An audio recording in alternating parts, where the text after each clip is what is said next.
अस्सलाम वालेकुम। अभी तक हमने 3 फंडामेंटल राइट कंप्लीट किए हैं।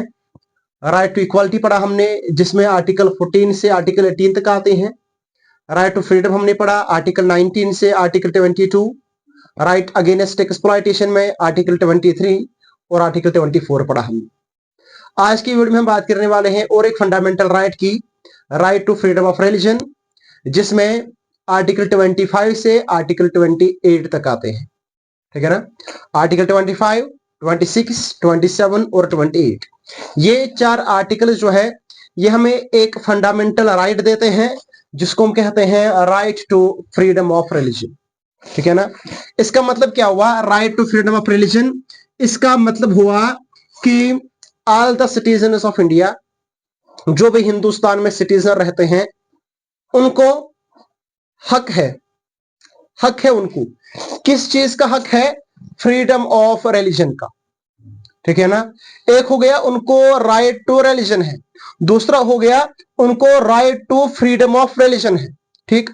एक तो रिलीजन अपनाने की आजादी है, दूसरा रिलीजन अपनाने की जो आजादी है ये हमारा फंडामेंटल राइट है। ठीक। तो right to freedom of religion ये हमारा एक बुनियादी हक है, एक फंडामेंटल राइट है। और इसको समझने के लिए हमें आर्टिकल 2-4 पढ़ने हैं, और तब जाके हमें पूरा समझ आएगा कि जो right to freedom of religion है ये किस चीज के बारे में बात करता है। पहले बात करेंगे जो ये right to freedom of religion है, इसमें आर्टिकल 25 से आर्टिकल 28 तक आता है। Article 25 to article 28। पहले बात करेंगे आर्टिकल 25 की। आर्टिकल 25 में क्या लिखा है, क्या आर्टिकल 25 कहता है? आर्टिकल 25 में लिखा है freedom of conscience and free profession, practice and propagation of religion. देखिए, freedom of conscience and free profession, practice and propagation of religion, ये लिखा हुआ है आर्टिकल 25 में। इसका मतलब क्या है? इसका मतलब है कि हमें आजादी है, हमें मतलब द सिटीजन्स ऑफ इंडिया, हमें आजादी है। किस चीज की आजादी है? Freedom of conscience. कॉन्सेंस मतलब हो गया, इन उर्दू हम उसको जमीर कहते हैं। तो कॉन्सेंस का मतलब हो गया ये एक सेंस है, सेंस ऑफ गुड और बैड। ठीक है ना। उसके बाद फ्री प्रोफेशन। प्रोफेशन, यहां पे प्रोफेशन का मतलब हुआ किसी चीज को डिक्लेयर करना, किसी चीज को डिक्लेयर करना ये ठीक है या गलत है। ठीक। उसके बाद practice and propagation of any religion. ठीक। हम किसी भी रिलीजन को प्रैक्टिस कर सकते हैं और किसी भी रिलीजन को प्रोपगेट कर सकते हैं। ये हक, ये आजादी हमें कौन सा आर्टिकल देता है? Article 25 of Indian constitution. उसके बाद इंडियन कॉन्स्टिट्यूशन का आर्टिकल 26। आर्टिकल 26 में क्या लिखा है? Freedom to manage religious affairs. ठीक।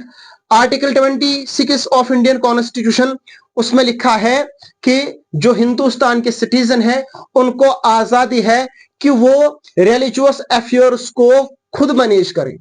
ठीक है ना। इसमें यह बात भी वाज़ेह है कि all the citizens of India have the right to establish and maintain religious institutions. ठीक है ना। कोई भी मजहबी इदारा, कोई भी इदारा जो मजहबी हो, ठीक, हम वो या all the citizen of India they can administer it, they can establish. ठीक। तो ये लिखा हुआ है आर्टिकल 26 में कि हर कोई हिंदुस्तान का सिटीजन, उसको आजादी है कि वो रिलीजियस अफेयर्स मैनेज करे। उसके बाद आर्टिकल 27 इसी राइट टू फ्रीडम के साथ डील करते हैं। और एक article, article 27 freedom from taxation. मतलब क्या हुआ? Freedom from paying taxes for the promotion of any religion. अगर कोई आदमी किसी मजहब को प्रमोट कर रहा है, ठीक, किसी मजहब को प्रमोट किया जा रहा है, याद एक बात रखनी है कि किसी भी मजहब को प्रमोट करने के लिए किसी किस्म का टैक्स हमें पे नहीं करना है। ठीक है ना।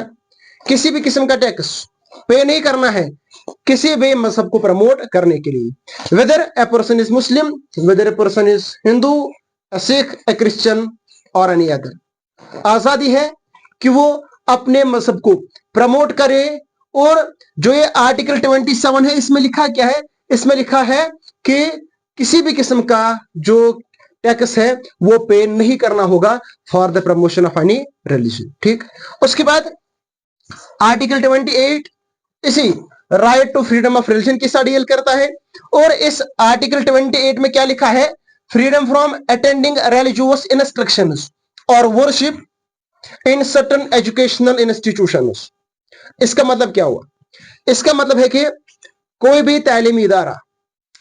तालीमी इदारा जो स्टेट फंड पे चल रहा होगा, ठीक है ना, आम लैंग्वेज में हम बोल सकते हैं कोई भी गवर्नमेंट स्कूल, कोई भी गवर्नमेंट कॉलेज, वहां पे किसी भी मजहब की तालीम नहीं दी जा सकती। ठीक है, तो किसी भी स्कूल में जो गवर्नमेंट बेस्ड हो वहां पे किसी भी मजहब की तालीम नहीं दी जा सकती। ठीक, एक बात यहां पे है, अगर किसी स्कूल में हिंदी पढ़ाया जाता है, इसका मतलब ये नहीं हुआ कि वहां पे हिंदुइज्म पढ़ाते हैं। हिंदी एक लैंग्वेज है तो हिंदी को पढ़ाना ये लीगल है। बात समझ आ रहे हैं? कोई और लैंग्वेज है जो किसी मजहब के साथ ताल्लुक रखती होगी, ठीक, जब तक लैंग्वेज का इल्म दिया जाएगा तब तक लीगल है। अगर लैंग्वेज से हटके मजहब का इल्म दिया गया, आर्टिकल 28 के तहत ऐसी तालीम देना किसी भी इदारे में ये इलीगल है। ठीक, तो ये थे 4 आर्टिकल्स जो डील करते हैं right to freedom of religion के साथ, जो हमें हक देते हैं किसी भी मजहब को कबूल करने का, किसी भी मजहब को इख्तियार करने का और किसी भी मजहब को प्रोपगेट करने का। ठीक है ना, ये 4 आर्टिकल्स थे जो डील करते हैं right to freedom of religion के साथ। मिलते हैं आपके साथ नेक्स्ट वीडियो में, तब तक के लिए दीजिए इजाजत। अल्लाह हाफिज।